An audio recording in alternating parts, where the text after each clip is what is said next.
And I looked up at the ceiling with a grin on my face. I pictured myself hanging from the ceiling. And I smiled. And sarcastically, I said, well, God, if you're real, you better show me. Because I'm going to do this right now. I was ready. I thought that as soon as I did this to myself, I was going to have an eternity of celebration, rock and roll, drugs, alcohol, just party for eternity in hell. And so when I said, God, sarcastically, God, you better show me. Provoking, God, you better show me.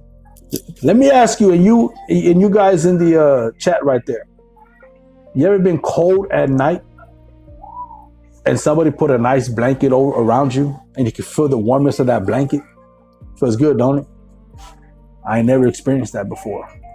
That night in that bedroom, dark, haunted, wicked, evil, I was ready to end it when I said, God, show me. I felt the chill, my whole body. And then I felt a blanket come around me. Now, let me ask you this. What do you call that big, heavy blanket on your bed? Comforter. It's a comforter. I ain't never read a Bible a day in my life at this point, brother. I ain't have no interest in that.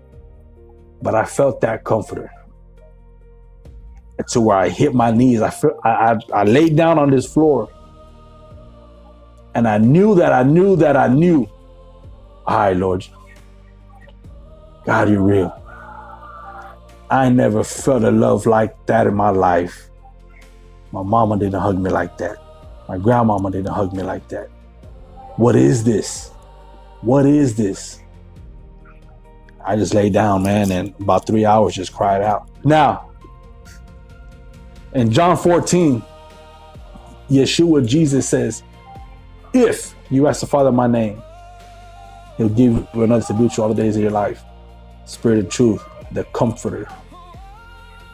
Man, when I read that, man, before I even said a sinner's prayer, before I knew God, I knew a Bible, went to a single church service, before I even considered, I knew that I was saved in that moment.